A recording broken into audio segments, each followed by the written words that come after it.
share, nanti ada audit tapi nggak di audit ya, tapi nanti boleh share di depan. Nah mungkin saya tadi hanya mengambil kesimpulan ya dari apa materi yang disampaikan oleh beliau. Ternyata untuk mengetahui jati diri kita nanti ke dunia kerja itu sebenarnya nggak banyak masalah, ya. Tidak terlalu rumit. Sebenarnya yang bikin rumit itu adalah diri kita sendiri. Karena kita tadi seperti yang Bapak Ferry bilang, bagaimana kita untuk mencari dan terjun nanti ke dunia kerja itu sebenarnya kita harus tahu dulu bagaimana diri kita itu seperti apa, kemampuan kita seperti apa, soft skillnya tadi, kemudian ada shareability dan society-nya, kemudian kemampuan kita terutama ya untuk memberikan sebuah perbedaan dari orang-orang yang ada di sekeliling yang lain yang sama-sama juga akan terjun di dunia kerja. Jadi kalian mulai hari ini, gitu kan ya, mulai hari ini dan lebih banyak share kepada kakak tingkat, terutama nanti ada alumni kita ya. Sebenarnya untuk masuk ke dunia kerja itu susah nggak sih? Nanti banyak share. Jangan share-nya tuh ke Facebook ya. Facebook itu chatting-chatting nggak jelas. Jadi mulai dari sekarang, kita kan sekarang sudah mahasiswa ya. Jadi banyaklah memotivasi diri atau memotivasi teman-teman yang lain dengan cara yang baik, sehingga nanti ketika Anda lulus dari Politeknik Pos Indonesia, Anda itu tahu dan Anda itu siap untuk bertempur ya, untuk bersaing dengan teman-teman kalian yang ada di sini atau nanti dari perguruan tinggi yang lain. Nah jadi kalau bisa ya, keinginan kalian itu kalau menurut saya ya, cobalah yang memang benar-benar sesuai dengan kemauan kalian dan keinginan kalian. Karena tadi seperti yang Bapak Ferry bilang ya, beliau mencoba yang tidak sesuai dengan keinginan dan ternyata beliau move on ya, istilah gaulnya move on ya.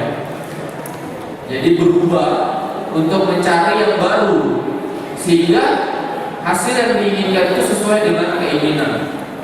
Dan apapun itu yang nantinya kalau kita lakukan dengan sesuai dengan keinginan kita di dunia kerja, maka kegiatan atau yang kita ajarkan itu bahagia dan nyaman ya dilaksanakannya.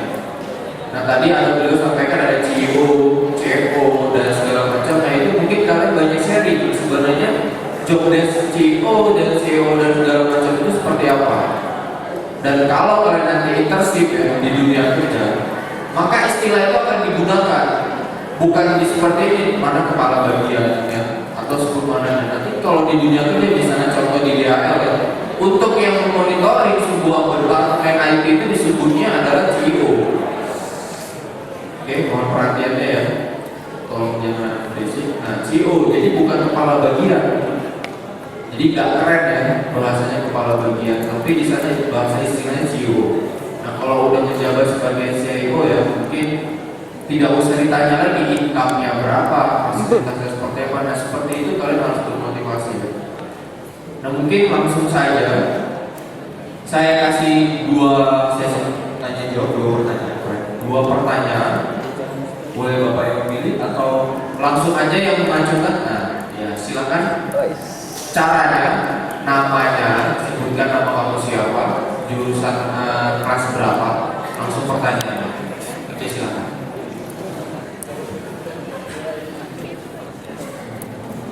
Assalamualaikum warahmatullahi wabarakatuh.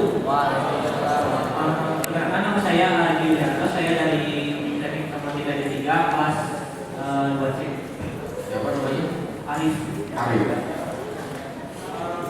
Sebelumnya untuk Bapak Ferry, saya mengagumi karya-karya Bapak Ferry ya, mungkin kayak seperti yang buku ditulis oleh Bapak Ferry seperti Computer Pie, Computer Ghost, Photoshop, Corel, banyak karya-karya Bapak yang bagus-bagus gitu. Dan saya mengagumi itu.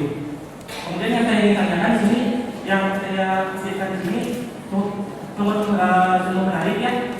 Kenapa orang gagal di sini Bapak menuliskan tidak tahu yang diinginkan, bertindak tidak selaras dengan keinginannya. Nah, yang saya mungkin boleh Bapak mungkin Bapak Ferry boleh share kita, kenapa Bapak kan lulus dari Teknik Informatika, kenapa Bapak memilihnya menjadi seorang penulis? Mungkin itu aja. Terima kasih. Assalamualaikum warahmatullahi wabarakatuh. Atau pertanyaan selanjutnya? Boleh saya langsung menjawab saja ya. Jadi, terima kasih untuk pertanyaannya. Itu juga menjadi bagian dari transformasi karir saya. Mengapa basically informatika tapi menjadi penulis? Bahkan sekarang ini saya sudah beralih untuk menulis bahan-bahan buku di area biologi, psikologi, manajemen bisnis, bahkan motivasi, manajemen karir. Kok bisa ya seperti itu? Baik, saya katakan rekan-rekan ya.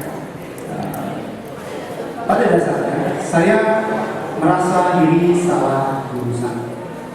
Oh, kaget ya.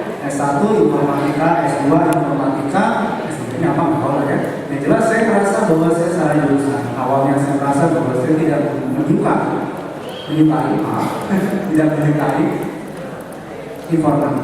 atau komputer. Dan itu menjadi suatu dilema bagi saya selama dalam jangka waktu panjang. Apalagi saya menjabat sebagai CIO kurang lebih 8 tahun, dan itu menjadi